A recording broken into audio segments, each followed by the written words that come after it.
TPR.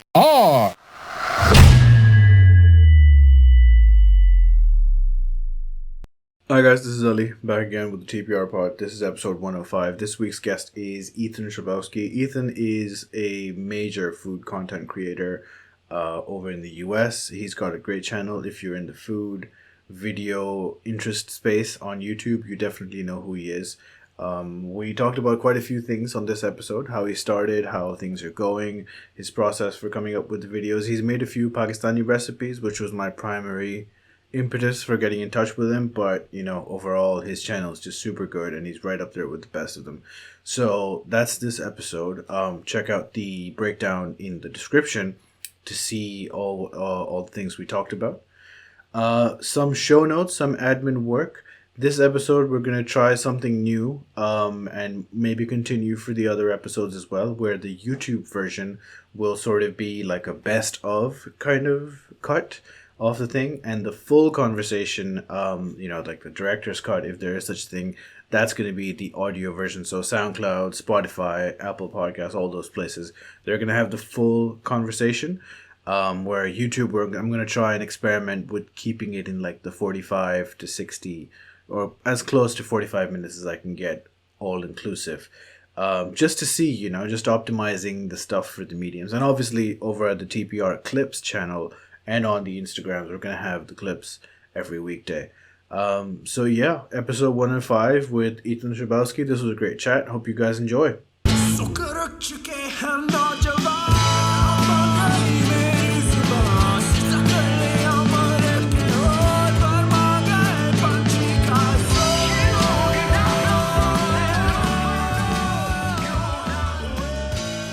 I was in EY for like Oh, okay. 10 years, like in assurance. Yeah.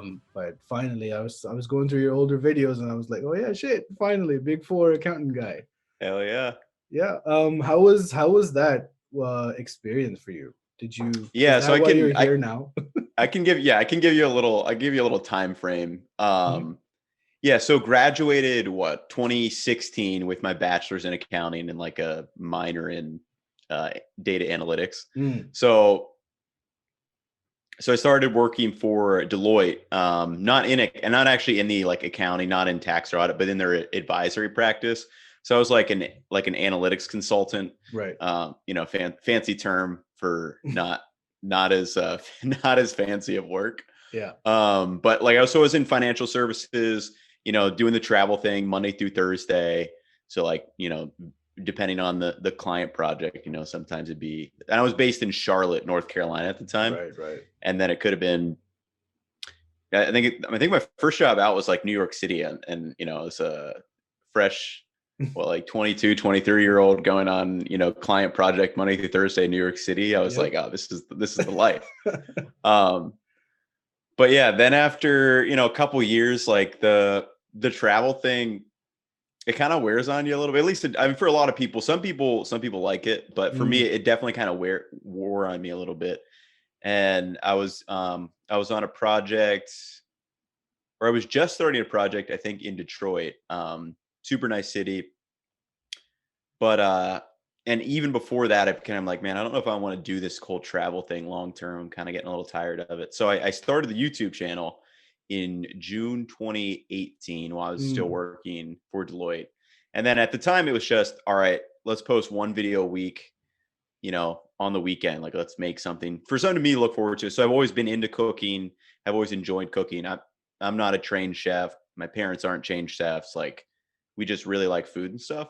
So for me, it was just a kind of creative outlet and kind of like a release from, not being able to cook Monday through Thursday, like literally ever. So that's kind of how the channel started. And then as I started making them, I realized how much I just enjoyed the process of making them, learning about filming, learning about editing, and then also trying to teach myself what I'm going to hopefully teach others, which, makes me, a better cook in and of itself. Yeah. So like that whole process was very kind of fun and addicting. And, yeah, so I basically posted one video the whole year, and I was still thinking like, man, do I still want to work for Deloitte? Do I want to travel? So I was like, man, maybe I'll find a different job, or maybe I'll go back to grad school, for 2 years, get my MBA or something. And then probably about 6 months into the YouTube, I was like, could I just like quit my job and just, see if I spend 2 years trying to make it a full-time thing, like see what happens. And so that's what I ended up doing. So a year after starting the channel is June 2019 now. Quit my job, had 900 subscribers, hadn't made a single cent off of anything. But I was like, all right, you got 2 years to see what happens. So, after I was living in Charlotte, I was like, had money saved up for like grad school and stuff, but I was like, I'm not gonna like just go through it. So I was like, hey, mom and dad, you guys mind if I move back in? And they were like, yeah, like that'd be awesome. Because my younger brother was a senior in high school at the time, so it's pretty cool. It seems like a step backwards, but I think for me it was almost like a step forward to like move back in with my parents. It was kind of fun, being able to hang out with them, being able to hang out with my brother after not living with them since I started college, like whatever 7-8 years ago at that point. And then at that time, yeah, I was like, all right, like if you're gonna spend 2 years and try to do this, like you better put as much effort as you can into making this work. So over the next year, I put out at least 2 videos a week. Like that was the bare minimum, but a lot of times it was 3 videos per week. A lot of experimentation with just like trying to find style. Cause like I said, I'm not trained in any of this stuff. So it was just a lot of experimentation, trying different formats, things I thought were interesting, things that I thought might do well. And then, yeah, I think I posted probably like around 100 and some videos over the next year. And it was June 2020 now. And we had went from 900 subscribers to 20,000.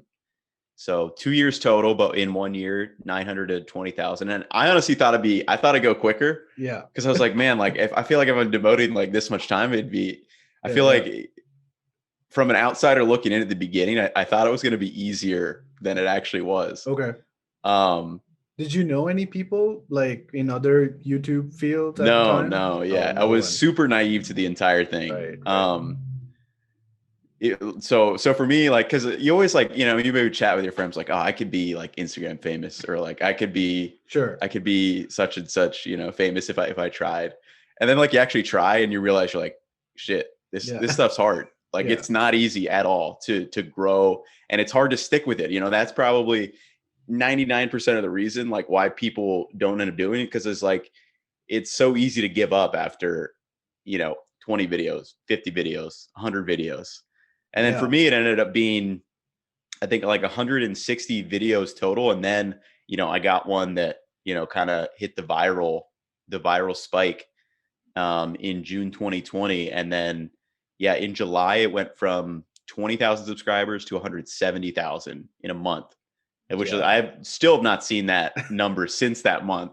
How often were you in that phase? How often were you like refreshing your phone to see, oh shit, how high is it going? Yeah, I remember looking at him like, because I was just like, oh my gosh, I got like 1,000 in a day. Yeah. And then like the next day, I was like, I got 4,000 subscribers in a day. And then like the next day after that, it was like 8,000 in a day. And I'm just like, what is going on right now? Because like it was like this such long like 2-year process of like, what I was like, man, I thought I'd be further along. And then in the next month, it was like, oh no, like I'm higher than I thought I'd be after 2 years, like I was thinking like maybe I'll do like close to 100,000 subscribers in like, 2 total years. Right. And then like literally it did that, the exponential, all the work that you put in up front here ended up like paying off. Yeah. And then that was the spike. And then ever since that month is like literally when it became, like enough for me to be, a full-time, food content creator. How close prior to that, I was making at least part-time money, but not much. How close were you at that point to being like done with it before? Yeah. Before So I still was like, all right, I'm at least doing this for one more year, even at 20,000 subscribers. Cause I was making like, part-time money. Like I could cover, like rent, and that's pretty much it. Like couldn't cover any other living expenses. So I had actually moved out to where I am now in California because my buddy from dental school was being stationed out here, and he was like, "Hey, do you want to, try out here?" And I was like, "Yeah, like I could swing that." And then literally after we got here in June, I was starting to look for, part-time jobs, just something I could pick up for like, 20 hours a week to, so I could spend, still the majority of my time, but at least I can cover, like rent with the YouTube money. And then I've still got, some savings from, not having to pay rent and living with my parents. And then, just a little bit of, 20 hours part time. And then like right as I was about to start filling out stuff, like the next couple of days is when the spike happened. I'm like, I think we're good. Like I think we, as long as I don't like mess something up and like the Yeah. next 10 videos bomb for some reason, like I think we got this. We just got to keep the momentum. And I was like, I've just got to like part-time job to the side. Like I've just got to focus on making my next like 10 videos really good. And Okay. yeah, and that's kind of been how the process has continued from there. It's been wild. Yeah, yeah, yeah. I was because I was going through like your Q&As and some other podcasts, and I remember there was a part-time job consideration at some point. Like, yeah, I'll move. Are you in California? Yep. Okay, so you're moving there with your friend, and like, oh, maybe I'll pick a job and keep this going. But that never had to be done. Yeah. That's Yeah. that's Like probably amazing. another 3 weeks, I probably would have had a part-time job somewhere. Right, right. So we have been watching, we as in me and my wife in the house, we've been watching your videos for a good while, like at least all of last year, maybe a bit before that. But what really made me, get in touch with you was the sudden, like the recent list of like Pakistani food things. Cause like now this is gonna be like a 10-minute complimentary monologue or Hey, something. no problem. Yeah. Because you see Asian Pakistani food on YouTube, people doing it, but there's like small, differences, small like generic sort of steps that people take. And we're like, all right, yeah, that's cool, but that's not how we make it, or how, because everyone makes it different from house to house, Yeah. let alone region to region. So then randomly we're scrolling through YouTube and we see you blew up on Pakistani Twitter first when Oh, you really? did, yeah, when you did, but not in the most positive way, because when you did the Oh. chicken over rice biryani thing, but Yeah. your biryani was more like the Irani style, Yeah. Yeah. and Pakistanis, especially from Karachi, are like super possessive about biryani. I Yep. was like, Yep. what is this guy saying? Chicken over rice, blah blah. But now you're in everyone's like, memory. Then you dropped I think the PK chicken karai video, hmm and we were like, what is happening? This is like legit, legit. And then Yeah. when then there was keema mutter, and I was like, this is not even like fancy stuff. He's making like normal things that we make, and we've never seen this, right, Yeah. on YouTube. And it got to the point where then you made nihari, which is like my favorite Pakistani thing of all time. We made it like last week. And the it went down to, there's a specific way, because we eat with our hands in Pakistani food. There's a specific way you use the bread to scoop up the Yep. gravy and everything. And lots of people have done this food, like travel shows and stuff, but they don't get that motion right. And when you did that, like high fives, man, in my house. I was like, yes, he went all the way. So, and I was like, this is like, now I have to. Yeah, I was Yeah. gonna, after Karai, I was gonna get in touch, but now he really like, I was like, I have to somewhere. I'll send him like a letter with an owl or something. I don't know. But yeah. So, firstly, our people have told you in the comments. I've seen it, but great job on all of those videos. Yeah. That you really, really made those work. I was interested in seeing though, what how did those ideas come about? Yeah. Yeah. So for me, like one of my favorite things about cooking is just trying different cuisines. And like yeah, there are super popular ones like in the States, like, Italian is naturally super Mm, popular, like various Chinese things, Japanese, Mexican. so Mexican, yeah, Mexican is another huge one. So those are kind of like more like those are a lot more like mainstream, I guess, like cuisines Sure. that people are like pretty comfortable with and have tried. And I just love trying other things outside of just the basics. Like I love Indian food, Mm, And, I don't think I've ever actually been to like a Pakistani restaurant. Um, but then like tried out someone. So for those dishes, because I know that obviously there's going to be some similarities between spices, Yeah, yeah, cuisines, techniques, as you go through. But those couple of dishes were literally just from people saying, "Hey, you should try or look into this, try out this." Like I think the PK chicken karahi was literally in a live stream. Someone's like, "Hey, you should make this," and I wrote a note down, and then I looked into it a couple days later. I was like, "Yeah, this looks really good."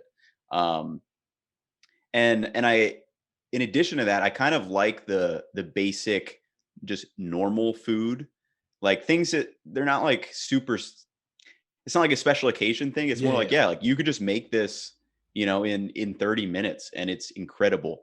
So like those kind of what draw me to, the chicken karahi, the keema mutter. Nihari is a little bit more involved with, but it's really just braising. It's not like it's that hard or yeah, anything. yeah, So those kind of just like spurred on because I like when I think about food and traveling to food, like I want to know like what a person in, Pakistan or Japan or India or Italy, like what are they just eating on like a normal basis? yeah, yeah. Like I don't want to necessarily know like the special things, but like what are you eating on like a Monday night? Like what are you cooking yourself? Or and then I mean in addition to that, it is also kind of know like what do you make for a special occasion? But yeah, for those dishes, I was like, man, I got to do these because I tried it once. I was like, this took me 30 minutes. Like, everyone should like at least try this. Should know about it.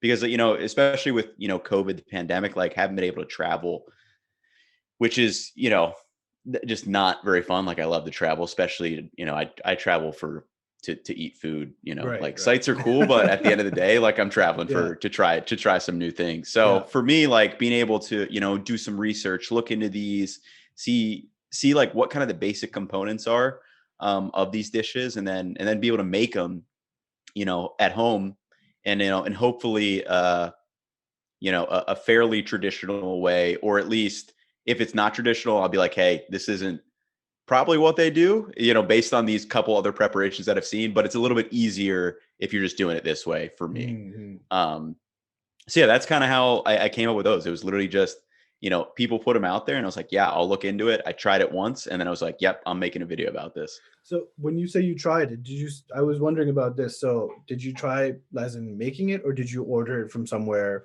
get a reference point? How do you go about, like, the general question would be, have you made things you've never tasted before?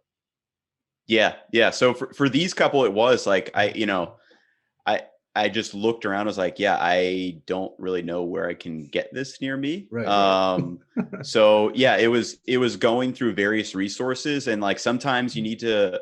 For me, like when I'm trying to find these, I try to like look. You might have to look for a recipe, not written in English, Yeah. or maybe I go through to a street food video of it, like a Mark Wiens video, or there's a bunch of other, kind of street food creators. So Yeah. so at least I can kind of visualize and see how it's being made, and then pair that with, maybe 3 to 4 recipes to see like, okay, these are the kind of spices they're using. They're not using the same one every time.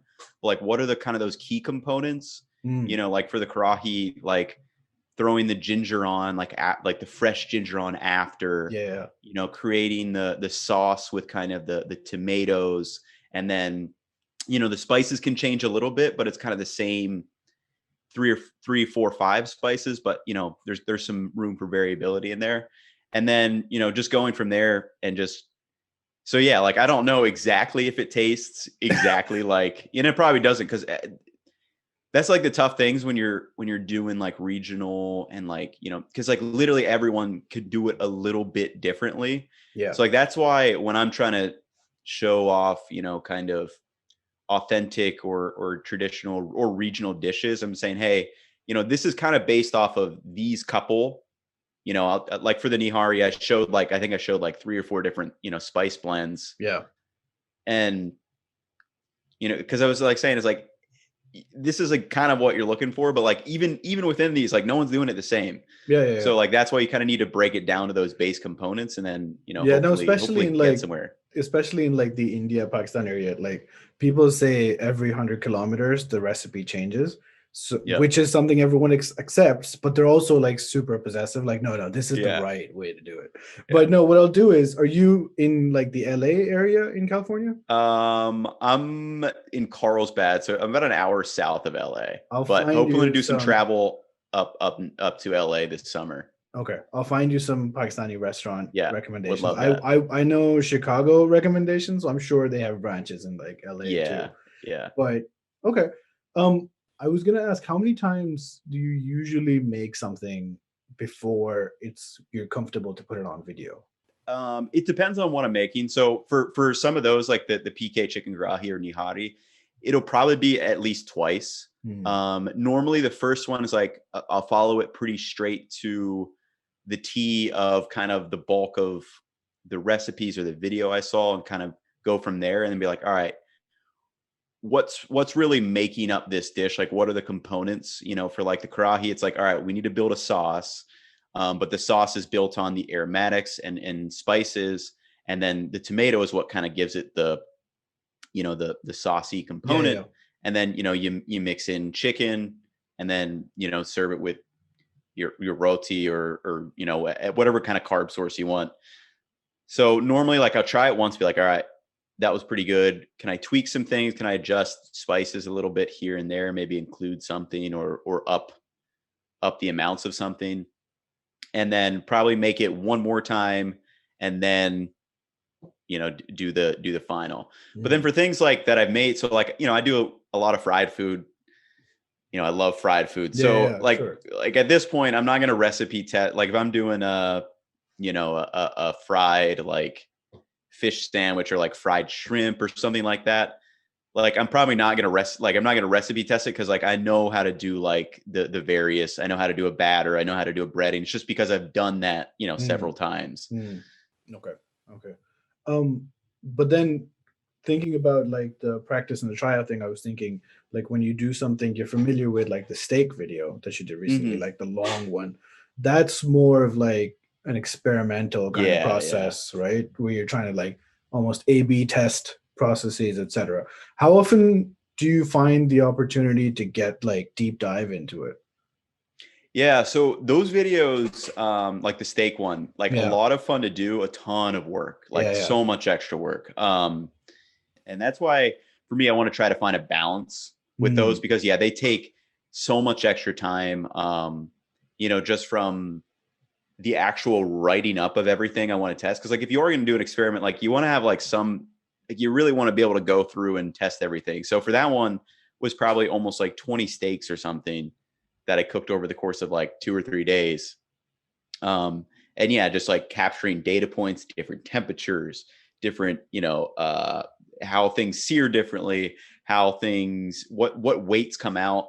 So mm, those videos are way more involved from every facet, just because, first of all, the actual writing of everything that I want to do in the video, making sure that I'm getting every single shot that I need. If I am comparing, four or right, five yeah. different things, it's like if I miss one of those shots, it's like can't. So it's like, no, I've got to get a shot list of everything that I need.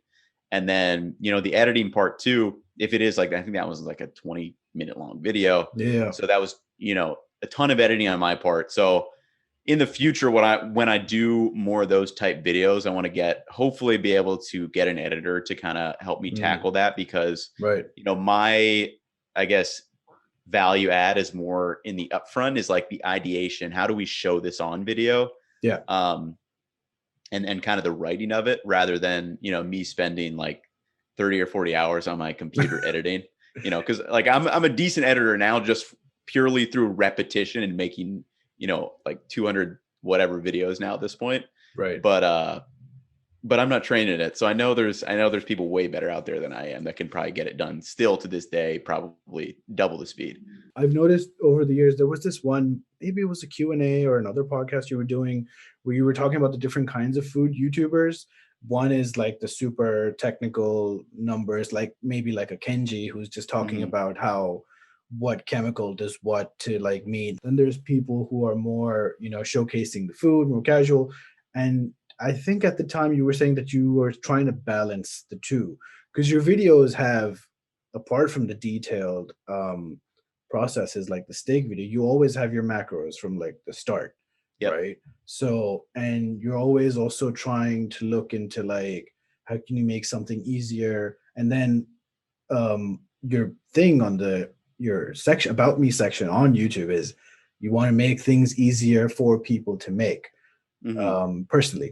So starting from someone, you've mentioned that food was a big thing growing up and you were a hobbyist cook sort of thing when you started. When did that come about? So like for me, there's always been a focus on what's the point of the video. You're like, what am I trying to kind of teach?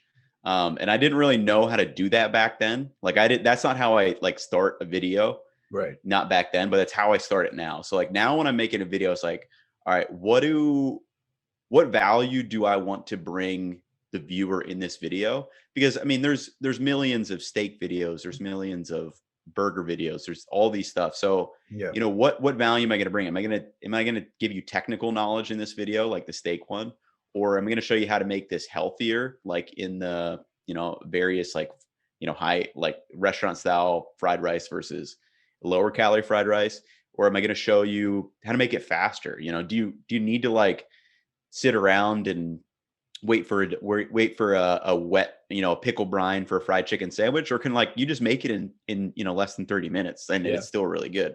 So that's kind of how I approach a video now, is like before I even start like writing out, it's like what do I want people to take away?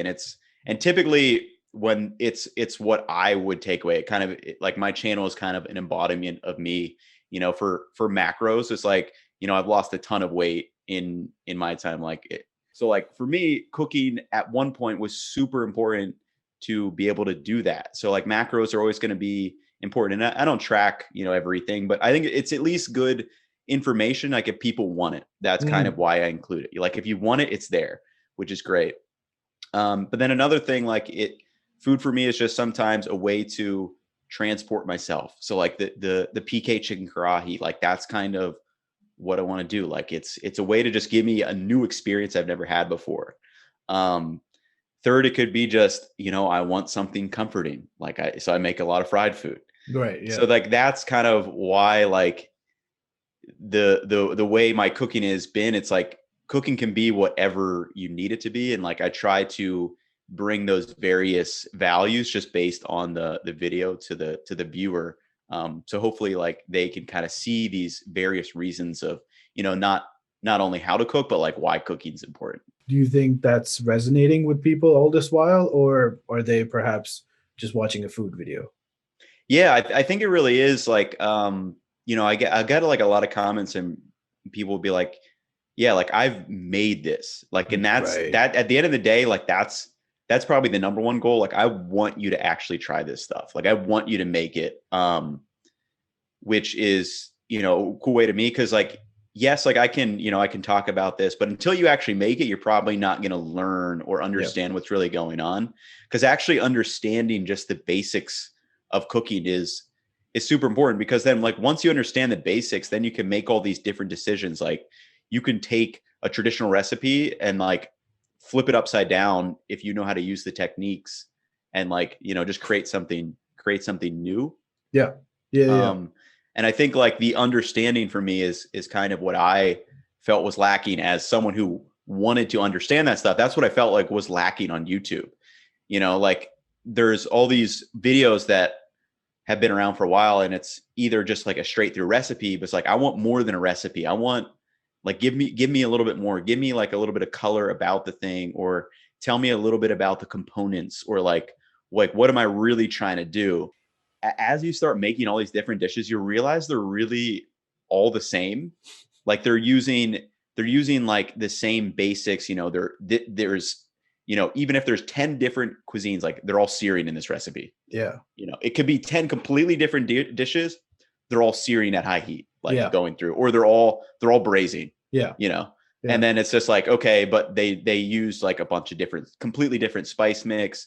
Maybe they mixed up their aromatics like to change the flavor profile. But if you kind of break it down, you're like, oh yeah, these are literally all doing the same thing. And it's kind Mm-hmm. of funny because like you don't see that until you start making, the whole wide variety of stuff, which Right. is really cool for How'd me. And you? it's fun to see those differences between how they're doing it within, yeah, like, yeah, this is the same basic technique, but it's a completely different dish. And it's fun to learn and understand that I stuff. think maybe it was you who was saying that in the Nihari video, where it's like every culture has like a braised dish, Yeah. and this Yeah. is just the Pakistani version of that. Yeah. Um, the and that what you were saying about putting your own perspective, like you're looking for the macros and the techniques, and you just put that in your video. That really resonates with how when people say, sure, a video genre is like populated, just people in it, but if you make it like from your perspective, that's still a completely like a new thing. I was wondering, is that something that sort of almost analytical approach, is that like true for you apart from food and everything? Is that just a thing in your life as well? Yeah, that in general, that really is a thing for me. Like I love understanding the things that I need to do to change like an outcome. Like even Right. even in video games, like, if I'm trying to like get good Right. at a video game and be like, all right, like what am I doing wrong? Or Yeah. like what do I need to change? Yeah. Is it like positioning or something in like a shooter, or is it like a mechanic, in like Rocket League, for example? Like Yeah. sometimes I play that. It's like I need to learn how to do this. Right. Um, but that, and then like, yeah, like everything, like I want to understand the basics of like what I need to do, like, from, personal finance to like, sports growing up. Not, I mean, I guess not as much growing up, but like later on in the life, like I've been like, ooh, like I need to learn how to do a really good flick and a backhand with an ultimate frisbee. Like, how do I work on those? How do I practice on those? Um, for me, that process is fun. The small things, and I had this other thing written down about small things. Two small things that I noticed people in your comments and your story posts are always talking about: pickled onions Yeah. and you cleaning up during recipe. Were you surprised at how much people were into it? Oh yeah, 1,000%, 1,000%. So yeah, the pickled onion videos was like, I think like a 3-minute Yeah, yeah, video. it's three-ish, yeah. I pulled it together. It took me, maybe a day total. Like I was just like, typed it up one morning, was like, all right, make some pickled onions, throw in a couple things, edited it, sent it out. I was like, yeah, this video probably won't do that well. Like, but at the end of the day, I was just like, yeah, it's something that I'm using. Like I use these all the time. So it's like, Sure. I just let me make the video, put it up, and yeah, then it blew up. I think it's got like 1.5 million plus views or now, and now it's like become kind of synonymous, Yeah. with my channel, because like it is something I use like all the time. Like I the video I'm filming later today, like I'm using it in that. Like it's something I literally use all the time. And then for the cleaning thing, that was another thing. It's like that I felt like it was kind of missing, from videos. Like they just show you the recipe, but they're like, all right, when do I clean this though? Like, what am I, or like, if I have 10 minutes to wait around, like, am I literally just like waiting around looking at this pot? Or is like, yo, Yeah. do something, clean your Mhm. knife, wipe your counter down. So I was pretty surprised that, yeah, like people are like, oh, like sweet. Cause that one came about because of those, when I like put like, a 25-minute dish, I was like, Right. all right, I should show them like when they can be, you know, washing something or just putting something away, because there's going to be at least one guy that like, oh well, it's an extra 30 minutes of dishes, and I'll be like, no, like I showed you when you can wash your dish, just Yeah. wash it real quick. So yeah, it's kind of just like those practical tips is like what I try to bring. Like I don't try to, I want to be like technical and analytical, but at the same time, like don't want to overthink things too much, and just be like, hey, these are also some really good just like practical tips you can use. Yeah, and also pickled onions are surprisingly super good. Like you say, oh yeah, it's just onions we've pickled, but like we made fish tacos and tacos were great. The tortilla was fine, everything was fine. We put pickled onions on top, and that's all we remembered. We're like, Yeah. holy shit, like this is Yeah. so good. No, it's an Um, absolute game changer. Like it's incredible. It seems so simple. Like just like you said, it seems like you'd be like, all right, well, like who cares? like, yeah, throw it on, looks good. But yeah, it just rounds it out perfectly. Like you Yeah. just get the little bite of acidity, Yeah. and then that like just wakens your taste buds, and you're like, ooh, this is really good now. Yeah. But like you said, that it was just, you thought you'd make a short video and you throw it out. How far ahead, because, you know, you're making like recipes is a big part of what you do. There's the odd technique video or the organization video thrown in, but it's mostly recipes. How far ahead are you thinking in terms of like your plan? Like, Yeah. I've got three, which three? How do you choose? How's that like the strategizing working? Yeah, so that's something that's work in typically it's always been I need to get X videos done.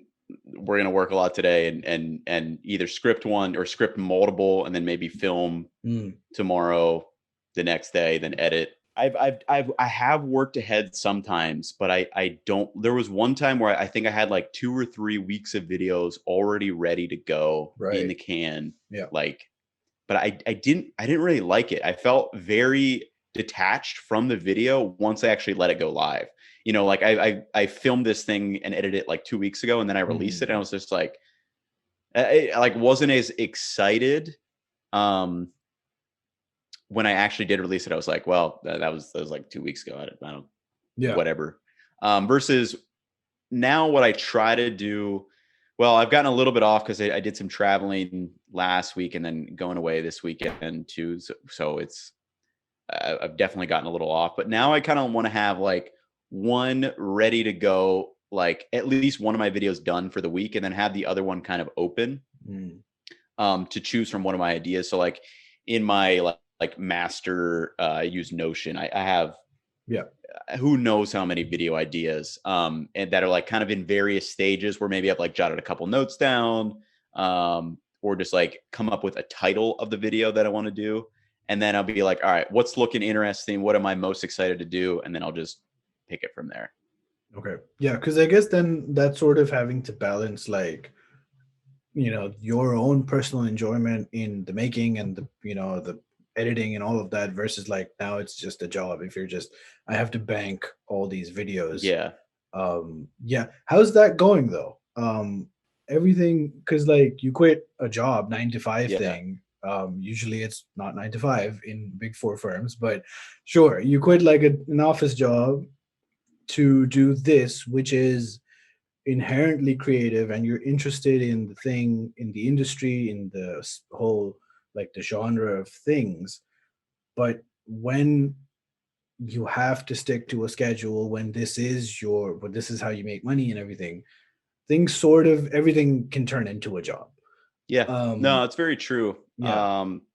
It's something I've had to balance. I probably work more now Mm, than I did at the big four, but it's just, it's the most flexible, right? Like if I, right.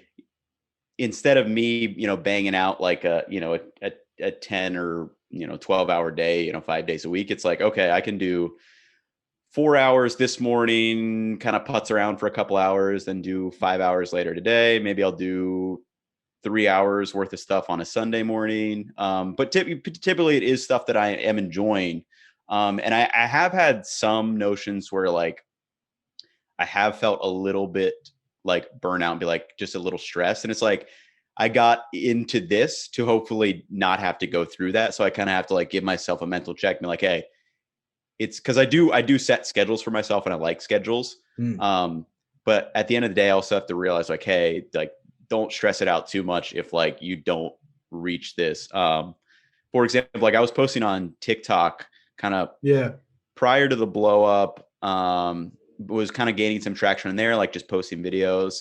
And then like kind of after I hit on YouTube and was like doing well, and I was putting more time and energy making sure that YouTube was running, efficiently, and like making sure I had videos now that I had, like 100,000 people Mm, plus like expecting a video, like expecting something from me. Like I was putting way much more time and thought space into that. And I was still like making, TikToks like once a day. And then like I kind of stopped because I was just like the TikTok thing, it just like felt like I was picking it up just so I could make another piece of content. yeah. Um and and I felt like I couldn't enjoy any meals just for myself. Like I Yeah. couldn't just, because like cooking, that's originally why I started the channel, was like just like a stress release, just like for me to have some fun. And then like when I was just making everything and filming everything, it kind of took some of that enjoyment away from me being able to just like sit down with no cameras. It's just like, what do I want to make today? What am I just going to sit down and have?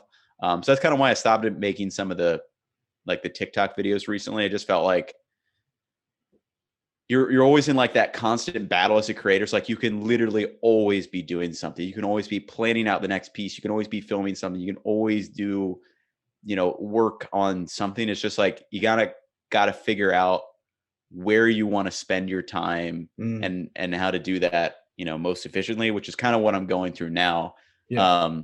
As I'm growing thing out from, do I just want to keep doing YouTube videos, or like, do I want to also do other projects like a cookbook? Do I want to do maybe create like a course where it's different from the YouTube content? Right. It's maybe like an hour, 2 hour, like curated thing where people can really follow along at a little more slower paced, or things like that. Maybe do, um, you know, or maybe like a live class, or various other things. Maybe create like a knife line. Yeah. So like there's a lot of other opportunities that like, you know, I have the ability to do now. And it's like at some point, like if I want to do these other things, like, either I kind of build out a team and hire some people, which is, one of the big goals for, probably the next year, is to kind of build some people around me to take some time out of my, the editing side, take some, maybe do some like preliminary, you know, just like processes in place that help just streamline everything and whatnot. But yeah, it definitely is a tough balance as a Mm. creator that you don't realize, because yeah, like even when you're out with, friends or doing something on the weekend, Yeah. like my mind is still thinking about like the video. It's thinking about like video ideas. Like even if I just order something, I'm like, oh, I could do a video about this. It's like, Yeah. it's constant. The mind's like constantly on, and it's hard to like separate sometimes when, yeah, everything is, you're your own business. So it's Yeah. like, if you can always be doing something if you want to. So it's No, it's this just is a tough something, balance you have to yeah, go through. vloggers talk about this a lot, but they're like, yeah, I'll be out with my friends and we're having a good time. Someone says something funny. My reaction is, oh man, if I was filming this, it would be great for the vlog or whatever when vlogging was a thing. Yeah. So it makes sense that this is happening like in non-lifestyle genres. Speaking of doing other things, I had a question like when's the merch line? When's the podcast coming? Because that's the usual steps. Yeah. So are you thinking about like non-video? Because recently, what do I remember? Matt Devella, he dropped like some YouTube master Yep. course, and which I'm considering. But yeah, so how real? You've mentioned the cookbook in the Will Clark podcast. Yep. How's that coming along, and how's the other projects like in your percolation space? How are they doing? Yeah. So they're still much more in the ideation rather than existing at the moment. Sure. I have like a loose outline of what I want to do for the cookbook. And again, it's almost like approach it like a video. Like, what do I want people to take away Mm, from this, yeah. this cookbook that I do end up creating? So that's kind of, I've still been going through. And then I've also I want to do, I haven't decided on the course if I want to do it like just a Skillshare one, or if I want to do it just like a self, funded one like Matt Diabella, either teaching about cooking or maybe like the very basics. Cause like that's something I really haven't touched on. I kind of do more dishes and things like that. Yeah.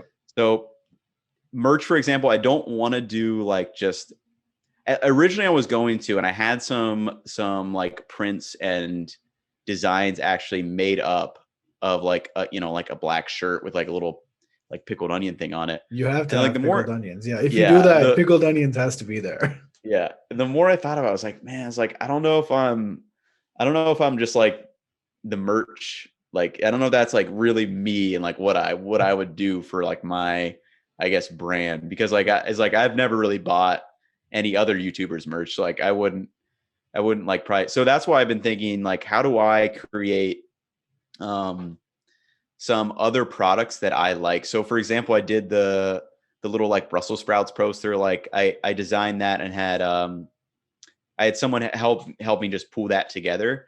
And now we're actually working on another thing, kind of like it's almost like a little 3-part poster of like that's going to pair along with a video. I don't want to give it away yet, Okay. but it's kind of like functional art is the idea. So it's gonna look good, but then it's also going to it's something you could hang on your wall, but also something that like you can take. You're like, ooh, like that gives me, if I make, this sauce or whatever, and I see that, like, ooh, now I can make that today and then make Mm. more things out of it. Right, right, So it's right. kind of like a functional piece of art. So like I think that's a kind of one of the cool ideas. That's probably something that's going to happen the soonest. And then probably Skillshare course would probably be next in the next probably couple of months, maybe next 3 to 5 months. And then cookbook, we'll see what happens. There's a lot of different ways I want to have thought about. It's like, do you want to do a physical copy? Because if you do a Mm. physical copy, that adds just way more time, way more whatever. But I've also just thought about, like, I mean, kind of me and my channel is all about making things easy, like not really overthinking. It's like, what if I just make it like a digital Kindle copy only, or you just have it on your phone. That's it. Because Yeah. like, how many of us, use like physical cookbooks anymore? It's like I Yeah. have a couple, but most of them I have just they're on my Kindle and I flip through Mm-hmm. Something else was your impact. So now you've been doing this for 3 years, 200 videos. There's the mission, about making things easier for people, breaking it down, helping them understand. How much of that, now that you're, because this will only increase the more your following gets, and your them. following's increasing every day, do you think about that? Like, does that affect decisions you make, from an ideation, execution, planning perspective at all? Or is it just, good to hear from people? Yeah, I mean, yeah, it kind of goes back to what I covered earlier. Like at the end of the day, like I want people to be trying cooking. Like I want them Yeah. to make these dishes. So whatever I can do in the video to kind of get that across, making people try out these things, that's like mission accomplished for me. And then another big thing is too, like whether for whatever that reason they want to try it. But then like for me specifically, like I like to try things, like I was saying earlier, for new dishes, new places, and things of that nature. So in 2022, the plan is to do a lot of traveling Okay. and mix in. All right, like I tried this dish here, and like now I want to bring this into the home kitchen, because I think for me that's kind of like the funnest part about like cooking is being able to like experience these different cultures, and show how people eat from around the world, and everyone does things completely differently, which is awesome. Mm. So like just being able to bring, as many people in that journey and show all the different ways of like why cooking is, it's something that everyone, should be doing. At least in my opinion, it's something that everyone should learn. And everyone's going to have a different reason to do so. And just kind of helping people, get along and get in that journey is, at the end of the day, like that's what I'm really trying to accomplish. Do you think YouTube's a forever thing, or like a 5-year thing, or a 10-year thing? I mean, you don't know how Yeah. things will change, but Yeah. I don't see myself in, 5 or 10 years spending as much time as I am now, pumping out, 2 videos per week constantly, researching for the next two for next week, things like that. Um, I think I will be making like YouTube videos for, probably 5, 10 years out, but I think it's definitely going to change over time where, mm, maybe it's not just me, you know, right. or maybe it's one video per week, but a larger kind of production rather than, me in my home kitchen. So I think it's going to last a long time, but I think I think it also will change a lot. I also don't think I'll be, 15 or 20 years. Like, I don't think I'll probably be making videos at that point, but yeah, it's definitely it's for right now, it's kind of like enjoying the journey and how it will change over time. But yeah, I think for the next 5 or 10 years, like, you'll definitely be seeing me in, video of some sort and creating things of some sort, whether that's, me standing in front of the screen and making something, or whether, it's more of a production of, you know, like, something higher, like a show or something like that. So we'll see what happens. Like an ugly delicious of your own. Yeah, like something like that Yeah. yeah. So like for me, it's like I've always thought about, like a show, but like make it very home cooking, because there is like a lot of food TV out there, but like I really don't watch much of it. I've watched, some things here and there. Like Ugly Delicious is really good. But for me, like I like to learn about things and how they can how I can use them for myself.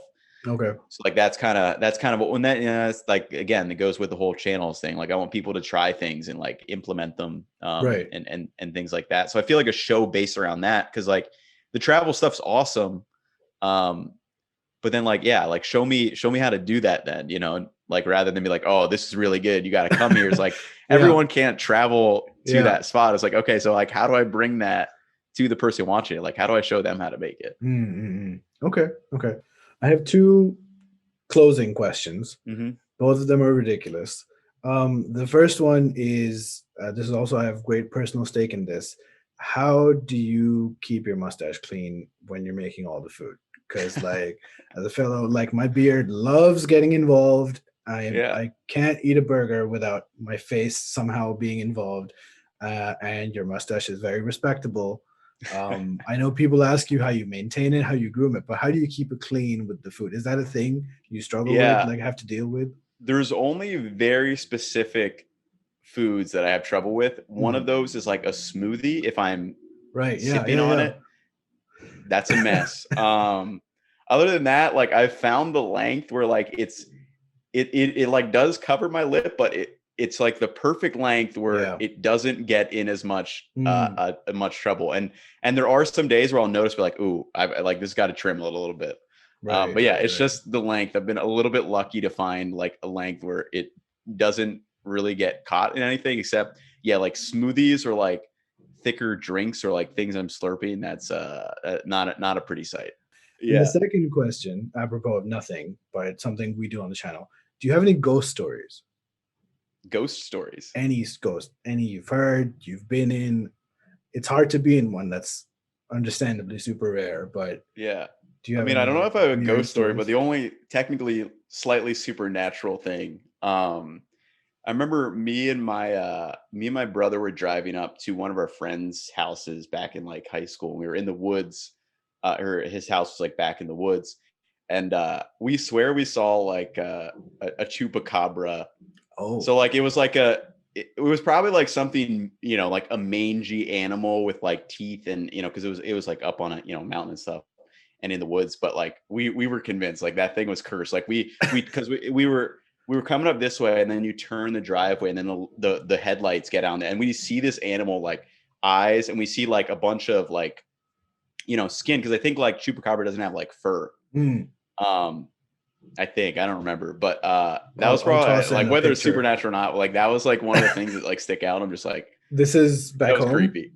Yeah, so this was back in Pennsylvania, which is like where Okay. I grew up. Okay. Okay.